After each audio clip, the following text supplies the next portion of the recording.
right, welcome to this week's Q&A Thursday. This question comes up a lot, and it came up on our recent Wicked Smart sit-down, where all of you, by the way, are invited every single Thursday at 4 o'clock. The question was, what if a buyer asks, hey, what if the house doesn't appraise at the end of my rent-to-own process?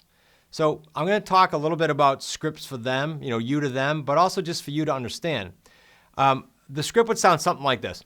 You know what, John and Mary, you're a buyer, and just like buying conventionally, once you buy, you live with your decision to either capture appreciation or ride out a market shift. Think about it. When you buy a house, do you call the bank if the market goes down and complain? Or do you call the bank if the market goes up and say, hey, do you want some of this equity? Of course not. So you are being treated like, and you are behaving like a buyer, and as such, not only are you taking care of the house as a buyer, but you're going to capture any appreciation or downfall in the market. Now, reality, how do you address some of these issues? Yourself and your business, you with your seller and you with your buyer. Well, if the time frame's approaching and appraisal is an issue, we'll revisit an extension for the buyer, because presumably you did this how we teach and you gave the buyer less of a term than you have with the seller. Or you're going to negotiate an extension with the seller. That happens too. This is real estate, guys. These pivots are normal.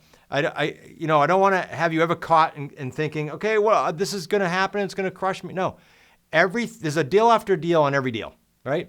Or you simply, I would say to the buyer, you could put more cash down, take care of the appraisal. Appraisal is just a snapshot from one person, or you can order a new appraisal. Sometimes they're just a little bit off, or you can walk, of course. Your deposit would not be refunded and you could walk. Now, for you to know as an investor, these deals, and I know you haven't gotten to, perhaps if you're new to these Q&As on YouTube even, you haven't gotten to the module with all our agreements in it. That lives in the QLS Home Study course. So if you haven't gotten that yet, by all means, you want to get your hands on that at the website, smartrealestatecoach.com. In the agreement, you'll see with the buyer, these deals are never contingent upon an appraisal. Nowhere in there is that language, like a conventional deal. Why is that? Because how could we make a deal contingent upon appraisal today when it's going to close in 18, 36, 60 months, sometimes longer? You can't do that. It's not possible. An appraisal is not even good after 6 months, right? Ask any bank or appraiser. They're looking for solid comps within 6 months. That's the other reason, just reality-wise, you can't do that. And that's why you'll never see it in the buyer agreement. Now, will I tell you that we've been asked that from every buyer? What if it doesn't appraise? No. I can't even, maybe Nick, our buyer specialist, my son, can tell you more accurately, but I'll tell you that out of the hundreds of deals we do and did, I can remember maybe a small handful when I was intricately involved in the whole process at the beginning that we got asked that. And on one occasion, just one, because we were comfortable with the market, we were comfortable with everything, we actually put a component in there that said we'd renegotiate if the appraisal came in too low.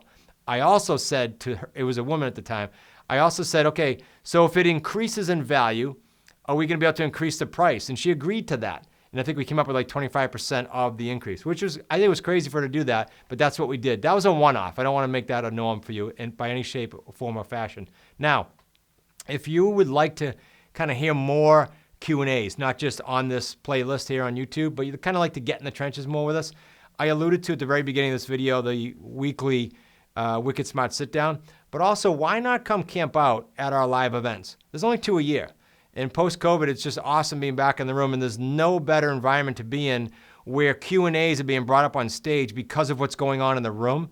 And that just is an immersion process for you that you'll never forget versus just going through these ad nauseum. So the 2 events, you can find them at qlslive.com, and that's in September, and wickedsmartsummit.com, and that's usually end of March, ending sort of around April 1st, almost every year. So go check out those sites. I don't know when it is that you'll be seeing these, but those are always going to be running. And if you are a purchaser and owner of the QLS Home Study course, you actually attend the QLS Live event, the first one, for free. You don't have to pay for it. So I encourage you to get there. You will consider it time super well spent. And I hope to see you at those events. If not, see you on the next Thursday Wicked Smart Sit Down. Make it a great week.